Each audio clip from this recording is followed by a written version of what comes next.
करावं लागलं असतं, झालं असतं का नाही झालं असतं माहिती नाही. तेव्हा सांगितलं आंदोलन करायची गरज नाही, बच्चू कडू मंत्रालयात आहे, वेळ पाळली तर लाट मारल्याशिवाय राहणार नाही. आणि आपण 13,000चा 5 ते 7,000चा मानधन 11 ते 14,000 पर्यंत नेण्याचं काम आपण केलं. आपण 9 का 19 वर्षाचा 9 महिन्याचा आपण 19 महिन्याचा जे काही आपलं एरियस होतं ते आपण मिळवून दिलं. त्यासाठी आपण मला माहित आहे का कशा पद्धतीने आपण फोन करतोय. अरे सचिव म्हणजे काय साहेब आहे का? कुठला सचिव साहेब म्हणून मिळवत असेल तर त्याचा आयोग करण्याचं काम बच्चू कडू केल्याशिवाय राहणार नाही.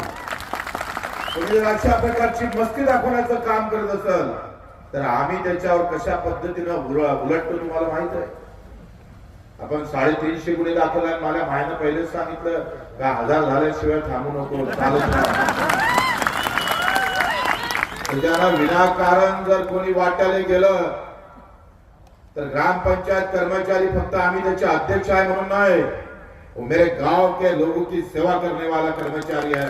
अगर कोई उसको जानबूझकर तकलीफ देने की बात करता है तो उसको भी छोड़ने वाला नहीं. कोणता शिवा असेल कोणता पीडीओ असेल आमची कुठं चूक निघणार नाही, आम्ही चुकीचं वागणार नाही. आणि कोणी जर वागत असेल तर सांगतोय धनुष्यबाण आहे.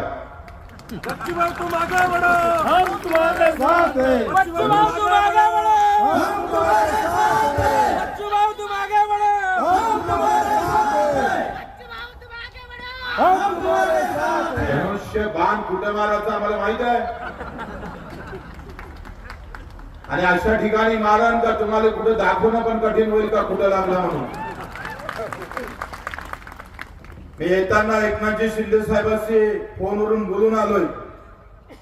आता त्यांचे अमित शाह साहेबांसोबत स्टेजवर सभा चालू आहे. तर फोनवर त्यांनी सांगितलं की मी फोनवर बोलतोय.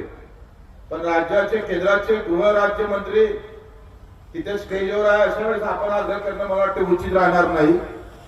पण हा बच्चू कडू आम्ही पाहतो एक शिवसैनिक म्हणून या अधिवेशनात एकनाथजी शिंदे साहेबांच्या दालनामध्ये ही बैठक लावून जितके प्रश्न मार्गी लावता येईल तेवढे लावण्याचा प्रयत्न केला.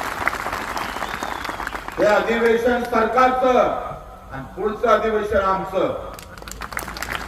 हे सरकार का अधिवेशन है, जितना शांति से लेना है उतना ले लो, नहीं तो फिर हम मगर रास्ते पे अगर उतर गए तो फिर मुश्किल होगा. सरकार हमारे लिए है तो भी मुश्किल में डालेंगे. या अधिवेशनात जेवढं करता येईल जेवढं माझ्या पद्धतीने अधिवेशनात मांडता येईल तेवढा बच्चू कडू मांडल्याशिवाय राहणार नाही हे तुम्हाला नक्की सांगतो आहे. या अधिवेशनामध्ये ग्रामपंचायत कर्मचाऱ्यांचा जो प्रश्न आहे, आता साधा तुमचा पगार आपण पाहतो का एसजीवायच्या माध्यमातून आरजीएसवायच्या माध्यमातून ते जिल्हा परिषदेला पाठवतं, ते पंचायत समितीला पाठवतं, पंचायत समिती पुन्हा तुम्हाला पाठवतो. म्हणजे एवढ्या चक्रा मारायची गरज काय? डायरेक्ट सरकारनं का बरं आमच्या कर्मचाऱ्याच्या खात्यात टाकाले? काय हात काटले का तुमचे? कोण छाटले ते हात? डायरेक्ट आरजीएसवायच्या माध्यमातून ग्रामपंचायतच्या खात्यात टाकाले काही करंट लागलं का तुम्हाला? म्हणजे त्याला काय जसा बामणाचा हात लागल्याशिवाय पूजा होत नाही तसं जिल्हा परिषद आणि पंचायत समितीचा हात लागल्याशिवाय पूजा होत नाही. आमच्याकडे ब्राह्मण आहे ना एक, सगळ्या पदाला सगळ्या निधीला हात लावून टाकू आम्ही. हा कुठला प्रकार आणलाय का? तिकडे आरजीएसवाय जिल्हा परिषद मग पंचायत समिती मग आम्ही असं का